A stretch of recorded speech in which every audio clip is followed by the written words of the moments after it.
नमस्कार, मेरा नाम रॉक्सी परवीन है और आशा करती हूँ आप भी अच्छे होंगे।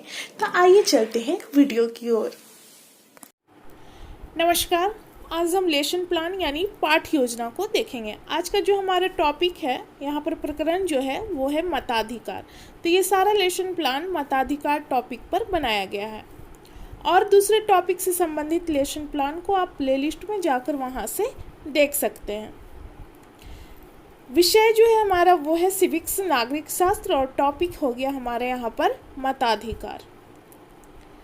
तो लेसन प्लान जब भी बनाना स्टार्ट करते हैं अपने रजिस्टर के लेफ्ट पेज से स्टार्ट करते हैं। सबसे पहले लिखते हैं विद्यालय का नाम, यानी कि जिस विद्यालय में पढ़ाने के लिए आपको जाना है।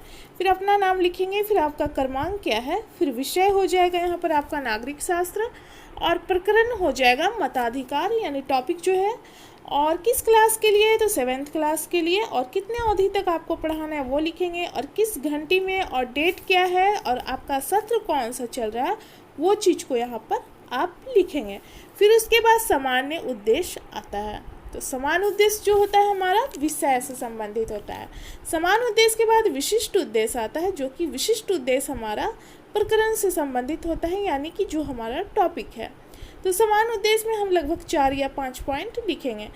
पहला है छात्रों में नागरिक शास्त्र विषय के प्रति रुचि जागृत करना, छात्रों में देश प्रेम की भावना का विकास करना, और तीसरा है छात्रों की मानसिक शक्तियों का विकास करना, और चौथा है छात्रों के दृष्टिकोण में व्यापकता का विकास करना, और पांचवा है छात्रों की तार्किक शक्तियों का विकास करना।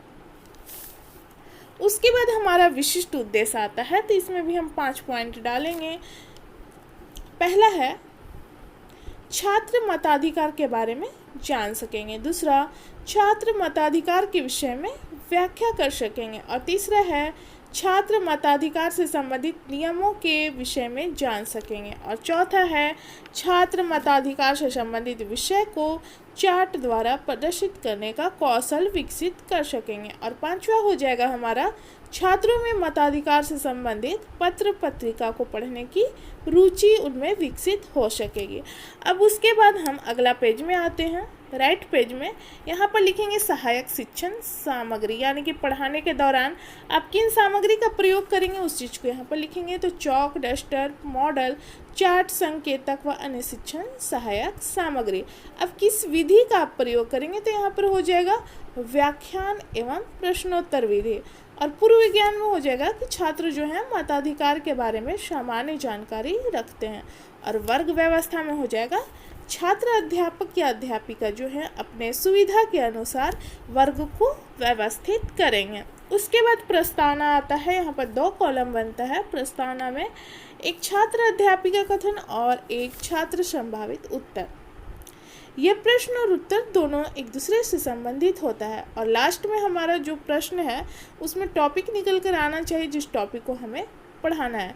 तो ये प्रश्न छात्र अध्यापक या अध्यापिका छात्रों से करते हैं और छात्र इसका उत्तर देते हैं। उत्तर से ही संबंधित प्रश्न बनता है। ये प्रश्न और उत्तर दोनों एक दूसरे से संबंधित होते हैं। जैसे कि यहाँ पर पहला प्रश्न करती हैं छात्र अध्यापिका कि हमारे देश का नाम क्या है, तो छात्रों के द्वारा उत्तर आता है भारत। अब उसी से संबंधित दूसरा प्रश्न करती हैं कि भारत में कैसी शासन व्यवस्था है, तो छात्रों के द्वारा उत्तर आता है लोकतांत्रिक शासन व्यवस्था है। तीसरा है लोकतांत्रिक शासन व्यवस्था जो है किस पर निर्भर करती है, तो जनता पर निर्भर करती है। चौथा प्रश्न है जनता अपनी सरकार को किस तरह चुनती है, तो मतदान प्रक्रिया के द्वारा उत्तर आता है छात्रों के द्वारा। और पांचवा प्रश्न उससे बना, जैसे कि यहाँ पर मतदान द्वारा है, तो मतदान देने की अधिकार को किस नाम से जाना जाता है। यहाँ पर छात्र उत्तर नहीं दे पाते हैं, लेकिन हम देख सकते हैं कि हमारा जो टॉपिक है वो निकल कर यहाँ पर आ गया। जैसे कि हमारा टॉपिक है मताधिकार, तो मतदान देने के अधिकार को मताधिकार के नाम से ही जाना जाता है। तो यहाँ पर छात्र उत्तर नहीं देते हैं, तो यहाँ पर हो जाएगा छात्र अध्यापिका कथन में मताधिकार, और पाठ की उद्घोषणा में हो जाएगा कि आज हम लोग जो है मताधिकार के बारे में विस्तार पूर्वक अध्ययन करेंगे। उसके बाद हम अगला पेज में आते हैं, जिसमें कि हम दोनों साइड का पेज को यूज करते हैं। 4 कॉलम यहाँ पर बनता है। जिसे प्रस्तुतिकरण के नाम से जाना जाता है।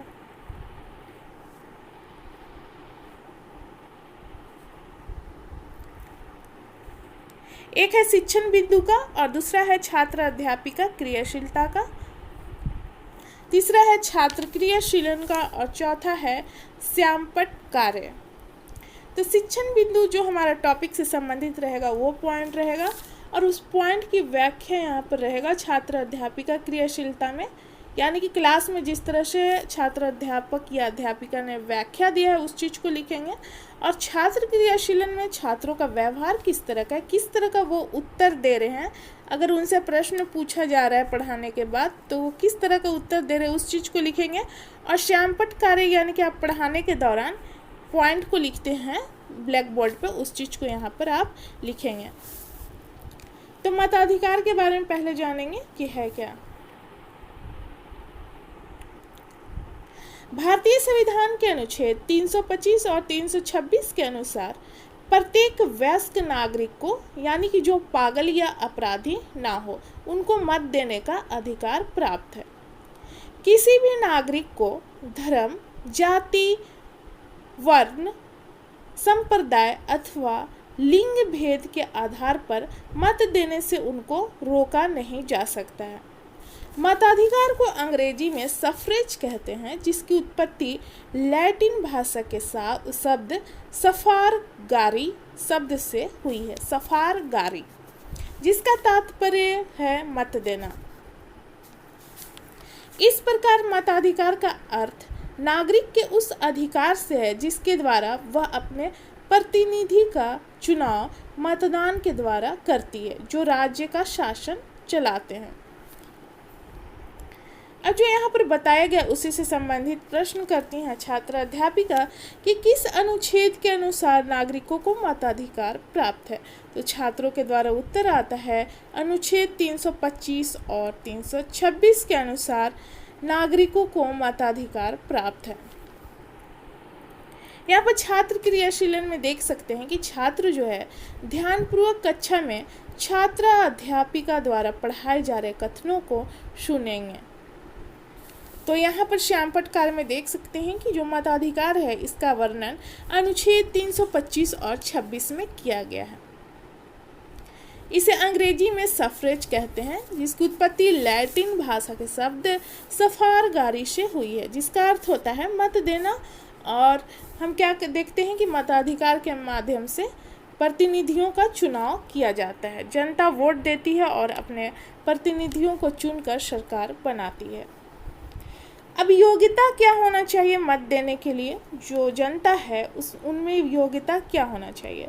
तो पहला है कि वो भारत का नागरिक हो और 18 वर्ष की आयु पूरा कर चुका हो और किसी गंभीर अपराध के लिए न्यायालय द्वारा उसको दंडित नहीं किया गया हो और मानसिक रूप से वह स्वस्थ हो, वो पागल या दिवालिया ना हो। तो यहाँ पर जो बताया गया है उसी से संबंधित प्रश्न करती हैं छात्र अध्यापिका कि मताधिकार का प्रयोग करने के लिए 2 योग्यता क्या होना चाहिए। तो छात्रों के द्वारा उत्तर आता है कि पहला तो कि भारत का नागरिक हो और कम से कम वह 18 वर्ष की आयु पूरा कर चुका हो। श्यामपट्ट कार्य में देख सकते हैं योग्यता में कि भारत का नागरिक हो, यही चीज़ यहाँ पर लिखेंगे, 18 वर्ष की आयु पूरी कर चुका हो, मानसिक रूप से स्वस्थ हो आदि चीज़ें। अब अगला पेज में आएंगे, यहाँ पर भी 4 कॉलम बनेगा। तीसरा शिक्षण बिंदु है हमारा यहाँ पर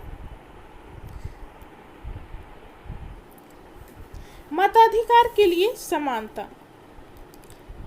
इसका मतलब क्या है। तो भारत एक जो है लोकतांत्रिक देश है। यहाँ सभी वयस्क यानी कि जिन्होंने 18 वर्ष की आयु प्राप्त कर ली है उन्हें मत देने का अधिकार है। उनके बीच किसी तरह का भेदभाव नहीं किया जाता है, उनको समानता का अधिकार प्राप्त है, यानी कि समान अधिकार सभी को वोट देने का प्राप्त है। चाहे उनका धर्म कोई भी हो, शिक्षा का स्तर या जाति कुछ भी हो, वे गरीब हो या अमीर हो, इसे सार्वभौमिक वयस्क मताधिकार कहा जाता है। यहाँ मताधिकार समानता के विचार पर आधारित है, क्योंकि यह घोषित करता है कि देश का हर वयस्क स्त्री हो या पुरुष, चाहे उसका आर्थिक स्तर या जाति कुछ भी हो, उन्हें एक वोट देने का अधिकार प्राप्त है। सभी को एक वोट देने का अधिकार प्राप्त है। तो यहाँ पर प्रश्न करती हैं छात्र अध्यापिका कि मताधिकार के लिए कितना वर्ष की आयु होना आवश्यक है। तो मत देने के लिए 18 वर्ष की आयु का होना जरूरी होता है।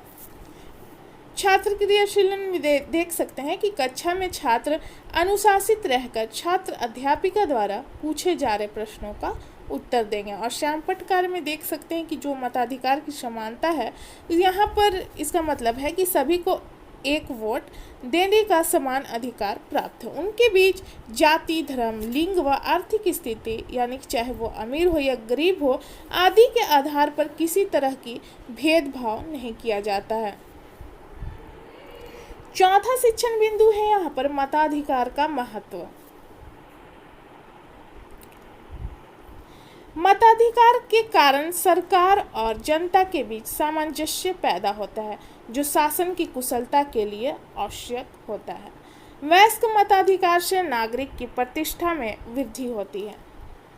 जब चाहे मतदाता सरकार को बदल सकती है, अगर सरकार जनहित के लिए कार्य ना करती हो। ऐसी स्थिति में सरकार को जनता द्वारा सरकार को बदला जा सकता है। वयस्क मताधिकार के कारण सरकार को संवैधानिक आधार मिलता है। यहाँ प्रश्न करती हैं छात्र अध्यापिका व्याख्या के बाद कि मताधिकार का क्या महत्व है। तो छात्रों के द्वारा उत्तर आता है कि मताधिकार के कारण ही सरकार और जनता के बीच सामंजस्यता की उपस्थिति उत्पन्न होती है। यहाँ पर श्याम पटकार में देख सकते हैं कि जनता शासन में भागीदार होती है, जनता व सरकार के बीच सामंजस्यता देखने को मिलता है और मताधिकार से नागरिकों की प्रतिष्ठा में वृद्धि होती है। अगला पेज में आएंगे। प्रस्तुतिकरण के बाद मूल्यांकन किया जाता है, यानी कि लास्ट में प्रश्न पूछना छात्रों से जरूरी होता है। यह देखा जाता है कि उन्होंने क्या समझा। प्रश्न है, सार्वभौमिक वयस्क मताधिकार से आप क्या समझते हैं? दूसरा, मताधिकार के लिए कितनी आयु वर्ष का होना जरूरी होता है? मताधिकार के लिए क्या क्या योग्यताएं होनी चाहिए? और समानता पर आधारित मताधिकार क्या है? और पांचवा है मताधिकार का महत्व बताएं। तो इसका उत्तर छात्र क्लासरूम में ही देते हैं। उसके बाद पुनरावृत्ति किया जाता है, यानी कि जो चीज़ पढ़ाया गया है उसको एक बार उन बच्चों के सामने दोहरा दिया जाता है, ताकि उनको अच्छे तरीके से याद बना रहे और समझ में भी आए।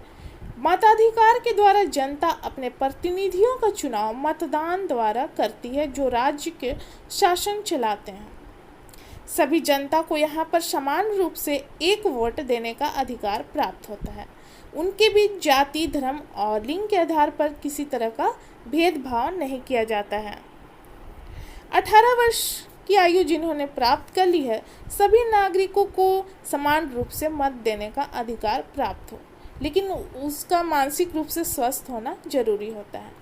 मताधिकार के आधार पर ही जनता शासन में भागीदारी लेती है। उसके बाद गृह कार्य यानी होमवर्क दिया जाता है। तो ये प्रश्न है कि मताधिकार से आप क्या समझते हैं, और दूसरा प्रश्न है कि मताधिकार के लिए किन किन योग्यताओं का होना आवश्यक है। तो यहाँ पर हमारा समाप्त होता है लेसन प्लान। मिलते हैं अगले वीडियो में। धन्यवाद।